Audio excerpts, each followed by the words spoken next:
banyak anak-anak yang mengakses konten-konten pornografi. Orang tua, guru, bahkan kita sebagai pelayan gereja, kita bertanggung jawab untuk memberikan perhatian terhadap anak, termasuk perlindungan kepada anak. Tapi jika anak yang melakukan tindakan kekerasan seksual, apa memang yang harus dilakukan? Ada sistem peradilan anak yang dikeluarkan oleh pemerintah.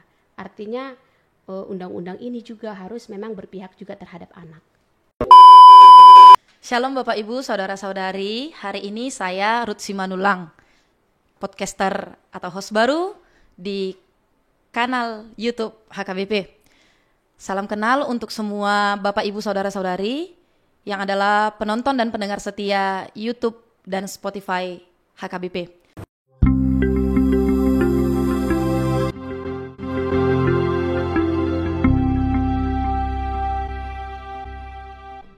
Saat ini kita berkesempatan berbincang dengan seorang kakak diakones yang akan menemani kita membahas dan memperdalam topik yang kalau kita bilang menarik sebenarnya lebih ke arah mengkhawatirkan dan urgensi untuk kita butuh ketahui.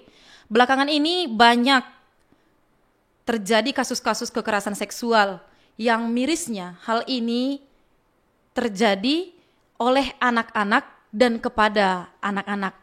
Nah, kita sekarang akan mengulas dari sudut pandang bidang psikologi penyebab hal itu bisa terjadi. Sekarang kita sambut Kakak Diakones Diana Malau. Halo, selamat datang Kak. Halo Ruth. Ya, ini mungkin kali pertama untuk kita berdua ya Kak ya.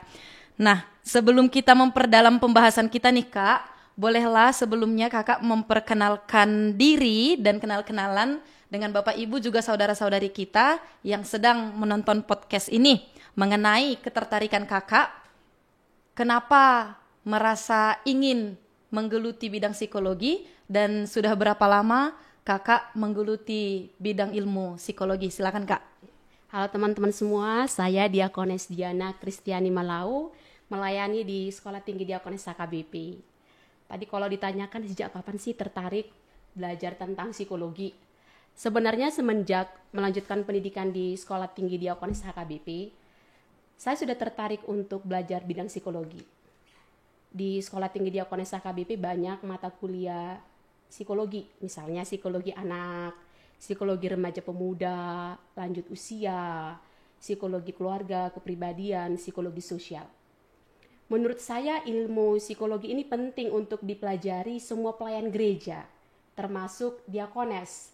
Karena diakonis ini adalah pelayan diakonia di tengah-tengah gereja dan masyarakat yang pelayanannya melakukan pelayanan konseling pastoral, mendampingi anak-anak, mengunjungi orang sakit, memberikan penguatan kepada orang yang berduka, melayani lansia, bahkan menolong masyarakat yang didiskriminasikan dari lingkungan sosialnya.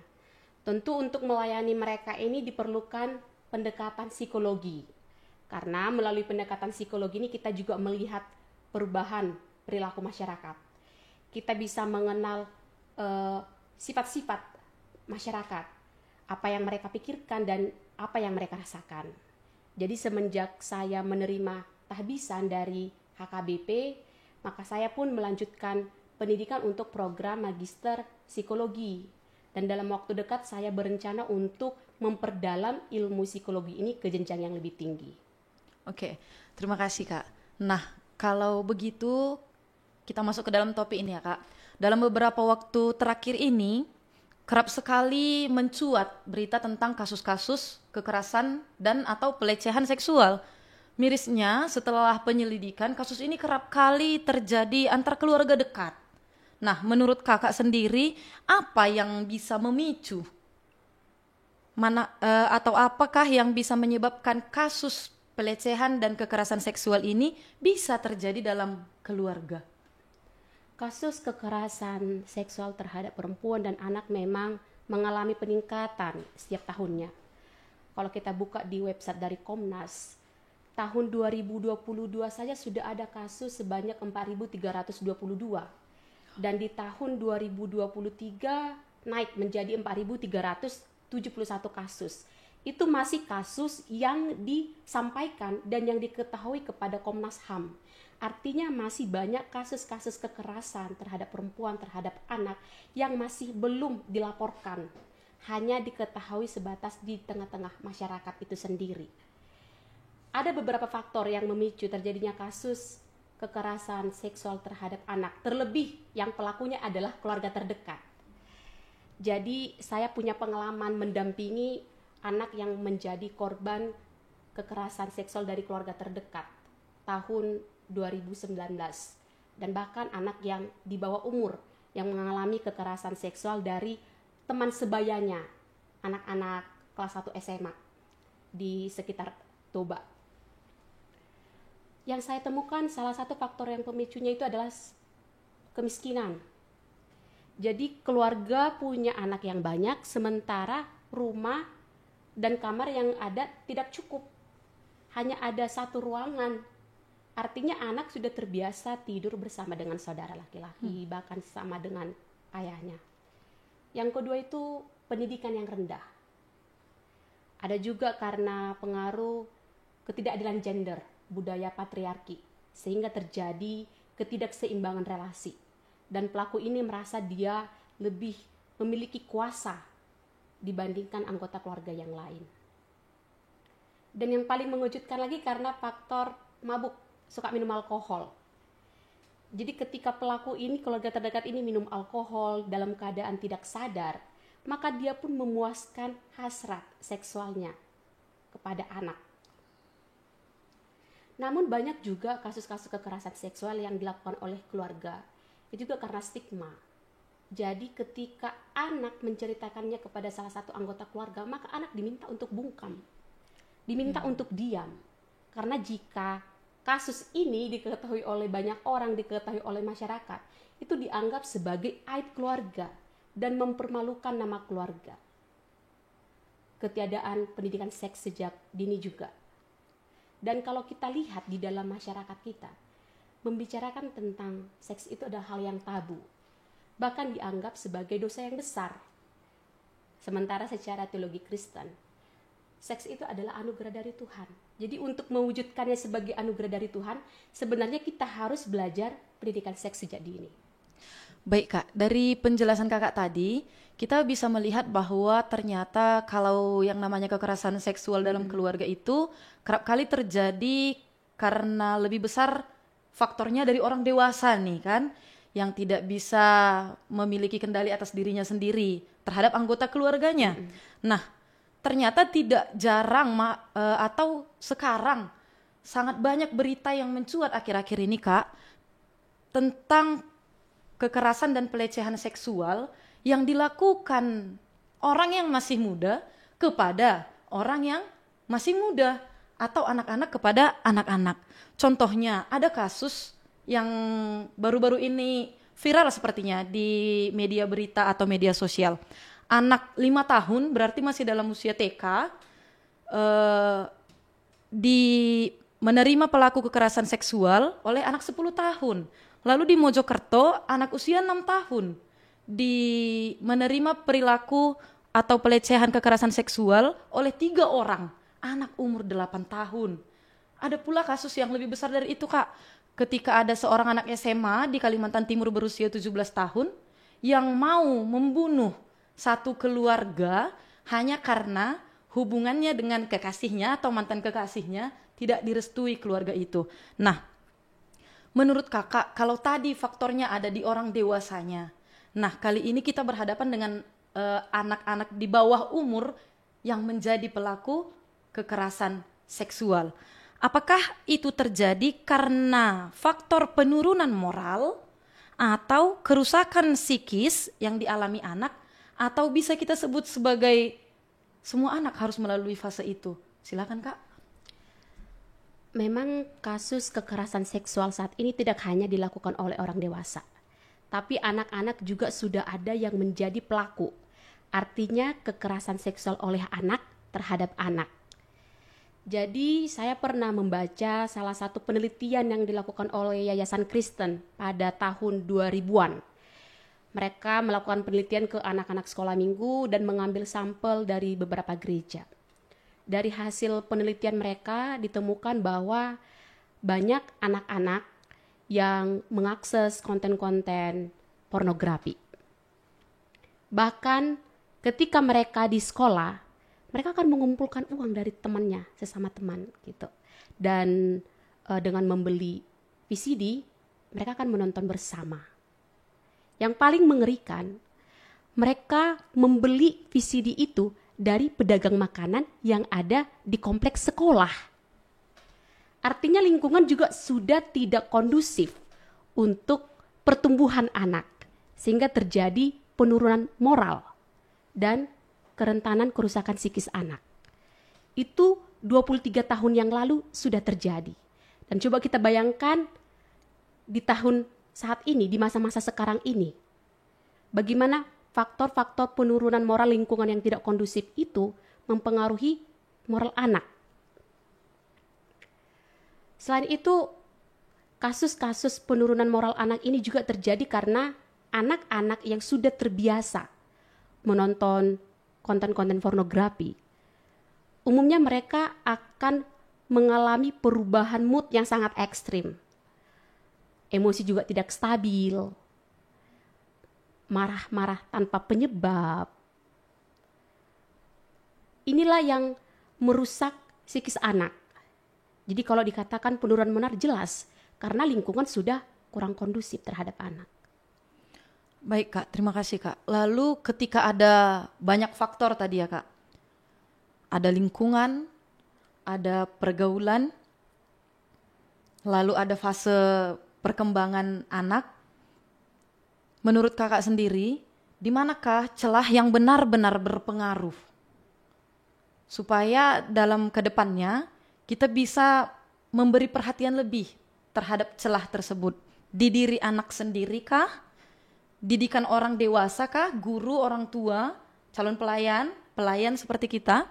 Atau lingkungan pergaulan dengan teman-temannya? Untuk mendidik anak, untuk meningkatkan moral anak, semuanya harus saling berkaitan. Jadi baik itu orang tua, guru, bahkan kita sebagai pelayan gereja, kita bertanggung jawab untuk memberikan perhatian terhadap anak, termasuk perlindungan kepada anak. Kalau di Undang-Undang Nomor 35 Tahun 2014, Pasal 20 dikatakan bahwa negara, pemerintah, orang tua, wali, itu bertanggung jawab memberikan perlindungan terhadap anak.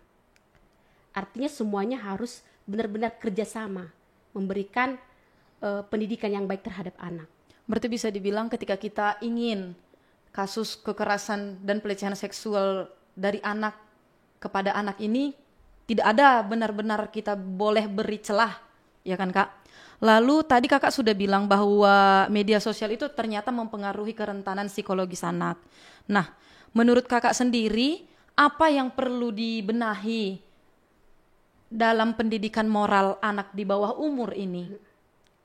Kehadiran media sosial memang memberikan dampak yang positif dan yang negatif. Untuk anak-anak, kalau misalnya dia punya tugas nih, dengan ada media sosial, bahkan dari internet, mereka akan mudah untuk menyelesaikan tugas-tugas dari sekolah. Tetapi faktanya media sosial ini juga memberikan dampak negatif, termasuk terhadap pertumbuhan dan perkembangan psikis anak. Dari hasil penelitian saja, 43% anak-anak menjadi pelaku kekerasan seksual itu karena kebiasaan mereka menonton video pornografi. Selain itu, kebiasaan-kebiasaan menonton video pornografi jadi semacam ketergantungan kepada anak. Bahkan ketika mereka melihat ada kesempatan untuk melakukan kekerasan seksual terhadap teman sebayanya atau anak-anak yang berada di usianya, mereka akan melakukan itu. Karena ada hasrat dan dorongan dari dalam diri anak untuk mempraktekkan dan melakukan apa yang dia tonton. Jadi berbagai upaya dilakukan dengan cara membujuk. Bahkan kalau cara membujuk tidak berhasil, ya anak akan mengancam temannya untuk melakukan hubungan seks. Yang perlu dilakukan pengawasan dari orang dewasa, pengawasan dari orang tua. Sehingga ketika anak mengakses internet, orang tua juga tahu apa yang dilihat oleh anak di internet. Tapi yang menjadi persoalan, jangan-jangan anak sudah maju selangkah, 2 langkah, 3 langkah untuk menggunakan gadget ini, media sosial. Sementara orang tua belum sampai di tahap itu. Lalu bagaimana kira-kira Kak orang tua dapat membekali diri? Untuk hal-hal seperti ini tentu orang tua juga harus memahami tahap-tahap perkembangan anak. Kalau orang tua mengetahui dari usia 0 sampai 1 tahun perkembangan anak itu seperti apa tumbuh kembangnya, usia 1 sampai 3 tahun, bahkan sampai anak remaja. Karena di setiap perubahan usia tentu tidak hanya perubahan psikis anak, perubahan fisik, tapi juga perubahan psikis. Artinya ada perubahan perilaku anak. Kalau orang tua melek dengan ini, mereka akan mampu melihat, oh anak saya berubah ini karena apa ya gitu. Selain itu orang tua juga harus bisa menjadi sahabat bagi anak, orang dewasa. Membuka komunikasi yang baik, terbuka. Meyakinkan anak, aku ini orang tuamu loh. Aku kau jadi percaya sama aku gitu. Aku paham samamu gitu. Tapi faktanya banyak anak-anak juga tidak berani untuk bercerita kepada orang tua. Ya. Bahkan mereka itu ingin mencari tahu apa yang dipertanyakan dalam pikirannya itu dengan cara mengakses dari internet. Sementara tidak semua yang di internet itu betul. Termasuk rasa ingin tahu mereka terkait informasi-informasi tentang seks seperti itu. Orang tua berpikir, ya udah aku kan udah menyekolahkan anakku. Yang penting aku juga sudah memenuhi kebutuhan hidup mereka, itu udah cukup. Sementara mereka tidak melihat kebutuhan yang lain, kebutuhan anak secara komprehensif, secara holistik, kebutuhan aspek mentalnya, sosialnya, spiritualnya, psikologisnya. Ini harus diperhatikan oleh orang tua. Jadi orang tua itu juga pada umumnya berlelah kerja dari pagi sampai sore, lanjut lagi di malam. Jadi tidak ada waktu juga untuk quality time. Hari ini kamu kegiatanmu apa nak? Gitu. Itu tidak pernah didapatkan oleh anak. Jadi hanya sebatas, udah kamu kerjakan tugasmu, hanya sebatas itu. Semacam ada tuntutan seperti itu. Tapi pengalamannya 1 hari itu, kegiatannya itu jarang dipertanyakan. Istilahnya sudah jarang deep talk ketika selesai makan malam gitu ya betul. Kak ya. Lalu kembali ke kasus tadi nih Kak, kasus-kasus yang sudah terjadi. Yang dimaksud di situ berarti ada tindakan terhadap apa yang telah terjadi ya kan Kak. Mengingat banyaknya kasus kriminal yang terjadi ini, kekerasan seksual oleh anak dan kepada anak, bahkan tindakan kriminal seperti pembunuhan yang telah dipaparkan tadi, apakah butuh tindakan hukum pidana bagi pelaku-pelaku tindakan kekerasan dan pelecehan seksual ini? Lalu timbul lagi pertanyaan, apakah relevan bagi tumbuh kembang anak ke depannya? Coba Kak. Kalau pelakunya orang dewasa, tentu sudah ada hukum yang mengatur. Tapi ini pelakunya adalah anak, bahkan di bawah umur. Undang-undang kita mengatakan, dan pendapat para psikolog, anak itu adalah mereka yang berada di bawah usia 18 tahun. Bahkan yang di dalam kandungan juga termasuk anak. Pemerintah juga mengeluarkan undang-undang untuk memberikan jaminan perlindungan terhadap anak dari kekerasan, dari eksploitasi, dari diskriminasi. Tapi jika anak yang melakukan tindakan kekerasan seksual, apa memang yang harus dilakukan? Yang saat ini terjadi adalah ada harapan dari pemerintah juga dilakukan mediasi. Karena tanggung jawab pemerintah adalah melindungi anak, karena pelaku dan korban sama-sama masih di bawah umur. Artinya mereka berhak untuk mendapatkan perlindungan. Jangan-jangan anak yang menjadi pelaku kekerasan seksual ini adalah memiliki historis dia sebagai korban. Tapi realita yang terjadi, banyak juga keluarga yang langsung melaporkan pelaku meskipun anak di bawah umur kepada pihak yang berwenang dengan harapan anak di penjara. Tapi itu bukan jawaban yang tepat juga. Karena anak pun sebenarnya masih perlu untuk didampingi. Tapi itu pun kalau anak harus di penjara, artinya harus dibedakan penjara antara orang dewasa dengan penjara anak-anak. Dan anak harus diberikan pendampingan berbasis rehabilitasi supaya dia boleh sembuh dari penyakitnya, karena itu juga semacam penyakit. Dan dia boleh menyadari perilaku-perilaku yang dilakukan dia itu telah menyimpang. Ada sistem peradilan anak yang dikeluarkan oleh pemerintah. Artinya undang-undang ini juga harus memang berpihak juga terhadap anak. Oke Kak, terima kasih. Berarti dari penjelasan Kakak tadi bisa dibilang kalau ternyata hukum pidana itu bagaimanapun masih sulit menerapkannya kepada anak.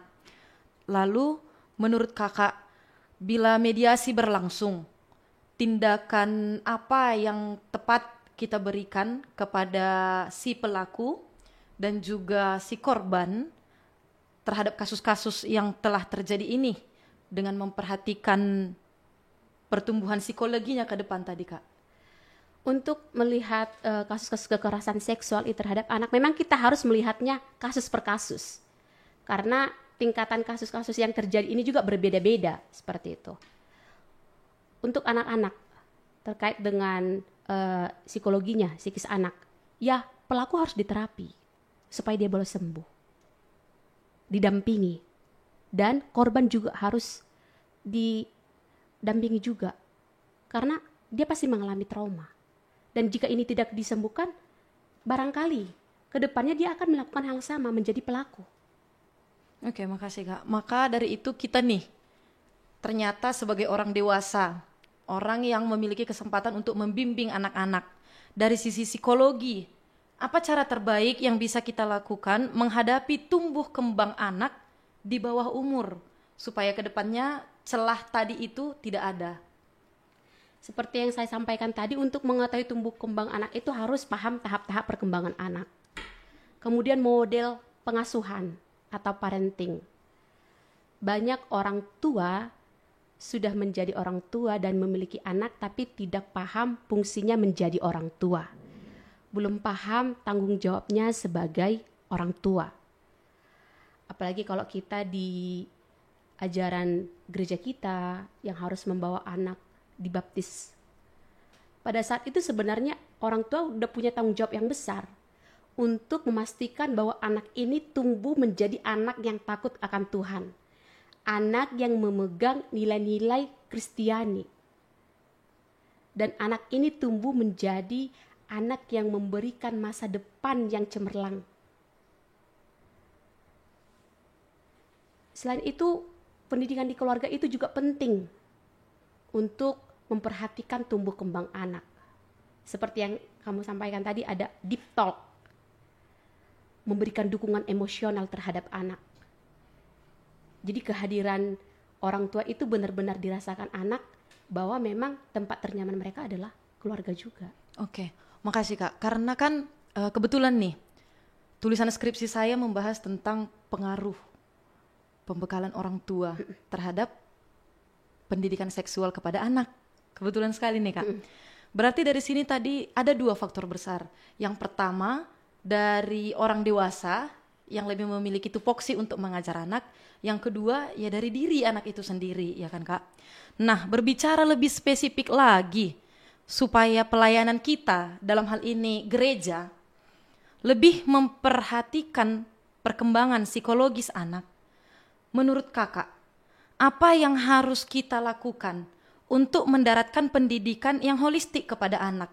Dan ternyata bukan hanya kepada anak, ikut juga dengan orang tuanya. Kira-kira bagaimana menurut Kakak? Gereja harus memprogramkan pelayanan gereja ramah terhadap anak. Di gereja kita sendiri sudah ada pelayanan kepada anak melalui pelayanan sekolah minggu. Setiap minggunya gereja juga mengajak orang tua untuk membawa anak ke sekolah minggu, sehingga mulai dari kecil anak sudah dibiasakan untuk mendengarkan firman Tuhan, melakukan firman Tuhan, apa itu kebaikan, nilai-nilai kekristenan, seperti itu. Tapi perlu juga ditambahkan program-program yang sesuai dengan kebutuhan anak, termasuk untuk peningkatan spiritualitas anak. Beberapa gereja ada yang melakukan kegiatan seperti Rabu Ceria atau Sabtu Ceria, tapi belum semua yang melakukan itu. Ditambah lagi SDM yang melayani anak-anak memang harus yang mumpuni, yang terampil. Tapi faktanya masih banyak guru-guru sekolah minggu, pelayan anak yang belum terampil. SDM kita masih terbatas. Sehingga mereka belum mengenal perilaku anak, belum memahami tahap-tahap perkembangan anak. Kalau misalnya SDM atau pelayan anak di gereja memenuhi dan memiliki keterampilan ini, tentu mereka akan bisa melihat perubahan-perubahan perilaku anak-anak sekolah minggu itu. Sehingga ketika anak sekolah minggu itu juga mengalami sesuatu, termasuk tindakan kekerasan, maka mereka akan datang kepada guru sekolah minggu dan terbuka untuk menceritakannya. Jadi menurut saya perlu juga pemberdayaan kepada pelayan-pelayan anak ini, termasuk melihat sisi psikologis anak. Selain itu, gereja perlu berjejaring dengan pemerintah, membangun sebuah sistem, mekanisme untuk melindungi anak. Lingkungan, masyarakat juga yang harus bertanggung jawab memastikan perlindungan terhadap anak ini dengan tidak mentolerir ya perbuatan-perbuatan tindakan kekerasan. Jadi nggak cukup hanya gereja sendiri, tapi harus bekerja sama dengan orang tua, pemerintah, dan lingkungan supaya tercipta sebuah sistem dan mekanisme untuk melindungi anak. Dan kalau gereja secara terus-menerus mengajarkan nilai-nilai kekristenan, mengenalkan Tuhan kepada anak, ya pasti anak akan hidup di dalam firman Tuhan. Dan itu menjadi pegangan anak ketika dia menjalani kehidupannya. Oke, makasih Kak. Hari ini sudah banyak yang bisa kita bahas terkait kekerasan seksual oleh anak dan kepada anak-anak.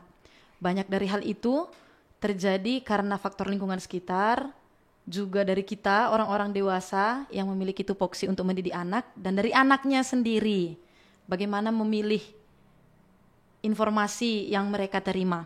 Terakhir nih Kak, apa tips dan pesan yang ingin Kakak sampaikan kepada seluruh orang tua, seluruh pelayan, seluruh penggiat anak, supaya kedepannya kita lebih dan lebih lagi memeriksa berbagai celah dan menutup berbagai celah, setidaknya untuk mengurangi kasus kekerasan seksual dan pelecehan seksual oleh anak dan terhadap anak.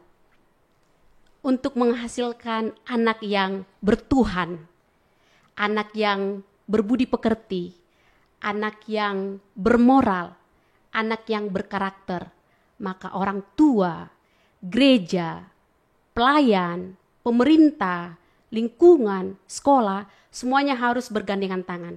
Semua harus bekerja sama untuk mendidik dan membimbing anak dan memastikan perlindungan terhadap anak.